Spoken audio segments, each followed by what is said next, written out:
Hey guys, welcome back to Unshakable. We're going to jump right into it today. We are beginning a whole series on the issue of transgenderism today.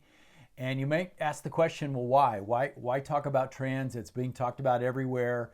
It seems like it's everywhere in our culture. A couple reasons. Number one, the more this grows, the more likely it is that we as Christians are going to be impacted by it. We're going to meet somebody who's trans and we're going to have to know how to respond well. So this series it's a huge subject. So we're going to do a series of episodes on this. We'll talk about social causes and where this might lead. We'll talk about how we should respond as Christians and as the church. But first and foremost, today we're going to talk about the biblical foundation. What does God have to say about this particular issue? When it comes to cultural issues, we have to make sure that we are full of grace and full of truth, just as Jesus modeled for us. But when we talk about things like this, before we can go out and have gracious conversations about this subject, we have to start with the truth. You've got to build that biblical foundation for truth before you can go from there. So that's what this episode today is about. We will get to some of those gracious conversations later, but today, let's talk about the biblical truth about this issue. I'm seeing this question debated a lot, both out there in the world, but even on Christian forums, the question is asked, is transgenderism a sin? And of course, if you were to open your Bibles and say, well, show me that verse where it says that plainly transgenderism is a sin, you're not going to find that. And you wouldn't expect to, because the whole idea that you could, air quotes, change your sex would never be fathomed in the ancient world. Not in the Old Testament world, not in the New Testament world. The idea that you can claim to change your sex has really only come up in less than 10 years now. People actually even claim that was possible, and there's a reason for that. There's a reason why for 4,000 years nobody ever talked about that. It's because it can't be done. You got to understand that you cannot change your sex. And I'm not trying to be cruel. I'm just stating a biological fact. Biological sex is so deeply ingrained in who we are. It goes all the way down to our chromosomes, our bone structure, our very DNA.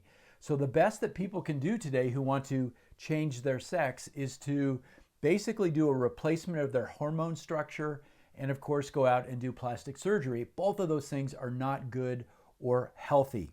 Yet the world is bullying us into accepting this, as if somehow if we mess with hormones and we do plastic surgery, then we've actually changed sex. It's nonsense. But the world is asking us to sort of nod along and to affirm that delusion. And we'll talk about that later as we get into this series about how we respond to it. But just know that is just, listen, we have got to decide as a society, are we going to live in a world that is grounded and rooted in reality, biological truth, or are we going to live in a pretend world where everybody knows you can't change sex, but we're all supposed to walk around and nod our heads and pretend that, yes, trans women are women. It's nonsense, okay? So just know that about biological sex. We don't have to give in on that part of the discussion as Christians.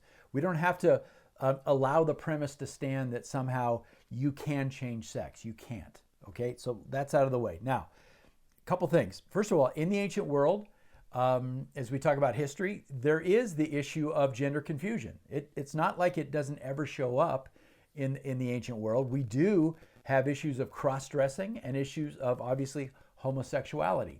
And both of those issues, believe it or not, are addressed in the Bible, Old Testament and New Testament, and both of them are condemned in the Old Testament and the New Testament. So when we talk about the issue of gender identity, gender confusion, we can look at those particular passages, but we also need to look broader and look at what God has to say about the question of sex and gender. Here's a really important statement. The Bible knows no distinction between sex and gender. That's what the world wants to tell you today, that we can break those two concepts up and treat them differently. But the Bible is very clear that there's an organic unity between one's sex, which is down, as I said, down to the bottom, and what we are in terms of gender. Biological sex has always been binary. Okay, you're going to get pushback on that today. It's amazing. Even scientists and biologists today are being bullied into saying that that's not true. Sex has always been binary. That means there are two options. And God made it clear. It's been like this from the beginning. Genesis 1:27, God created man That's the genus, right, of our species. Man in his own image. And then under the genus of man, there's two different types, right? Male and female, he created them. Just two. Not one, not three, not four, two. It's binary, right? And that's it. And so we should be able to tell people, look, this idea of a binary system in terms of sex didn't come from the patriarchy in our society today. It didn't come from religious prudes like Christians. It came from the creator and the designer, period. Now, we talked earlier about, I mentioned chromosomes. Up until, like I said, about 10 years ago, every biologist, every scientist would agree with God and say, yes, you're either born with XX chromosomes or XY chromosomes, female and male, right? And that's still true today, right? But the trans community is always going to throw one thing in your face when you talk about that. They're going to say, well, what about intersex people? People that are born with both sex organs, right? So we call this a genetic anomaly, right? There are, because we live in a fallen world, there are genetic problems that take place in the reproduction process. And so, but we would never, by the way, the percentage of intersex people, we used to call them hermaphrodites, in case you're wondering what I mean by that. The percentage of people in our population that are intersex is 0.018. So it's a very small number. That is an anomaly. So we don't go around saying, well, okay, so now there's three choices, right? It'd be like, I'll give you a parallel example. It's true that some human beings are born with 6 fingers or 6 digits, right? But what do we say about human beings and their digits? We say human beings have 5 fingers. Now, it's true that some have 6, a very small number, but we don't go around saying, well, now there's a spectrum of the number of fingers that a human being can have. That's nonsense, okay? So biology is what it is. Let's talk about gender confusion. Because God has designed us and created us to have a binary sex, and then your gender is either male or female, it stands to reason that if we confuse those things or make them interchangeable or act like we can somehow switch, it is not going to be pleasing to God. So God has addressed the issue of cross-dressing because this is a gender confusion issue. Back in Deuteronomy 22 in the Torah, God was very clear. He said, a woman shall not wear man's clothing, nor shall a man put on a woman's clothing. It's an abomination to the Lord. Now, it's not the clothing itself. Understand that. The color or the type of garment that you put on your body is not the issue. The issue is that you're confusing what God has designed in terms of gender roles. Male and female matter to God. He created what we refer to in theology as the divine order. Adam was made first and Eve from Adam. And that divine order matters in terms of authority structures in the home, in marriage, in the church, and more. So when we confuse things, when confusion reigns, it results in all kinds of sort of downstream problems, right? The ripple effect. When we confuse gender and we confuse roles and we start talking about switching or being interchangeable, marriages get damaged. Children get really damaged. You mess up families with this.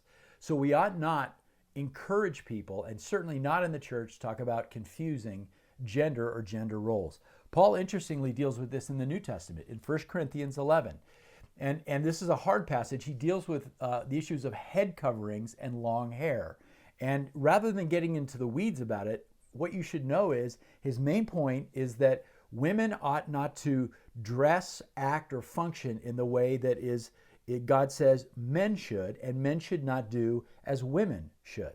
It's the confusion issue again, right? And that particular passage in 1 Corinthians 11, look it up if you want, is in the context, being written to Christians, in the context of the worship of the church. Certainly within the worship of the church, we should not be confusing those things. So God's been clear about that, right? So in terms of biological sex, we know where we stand. In terms of gender order, the divine order, we ought not mess that up.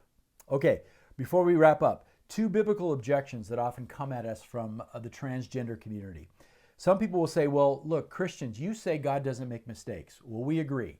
God clearly made transgendered people. What do we say about that? Well, we know that when God creates, everything he makes is good. It's good, it's perfect, it's without flaw. So why do transgendered issues come up? Because of us, right? Because we human beings pass along corruption and sin. That's our sin nature being passed along as we produce in kind, right? Human beings, we produce in kind what? Male and female produce what? Male and female, right? But we often pass along all kinds of problems, right? Corruption and sin. So we would never say that God has made other types of sinners, right? We would never say, well, God made lustful people or God made sexually promiscuous people. So we would never say God hasn't made transgender people any more than he's made people that eventually commit adultery or end up raping people. We would never affirm that type of thing. So if there is transgender confusion, it's not because of God, it's because of us. Make sense? Okay. Second one, they'll say, well, Jesus never talked about gender. He didn't discuss gender confusion. And so this is the silly argument that comes up quite often where it's an argument from silence. If Jesus doesn't talk about it, it's therefore okay. Well, Jesus didn't talk about rape or pedophilia. So that certainly doesn't make it okay, right? It's a silly argument. But even more so, Jesus in God's word did affirm male and female.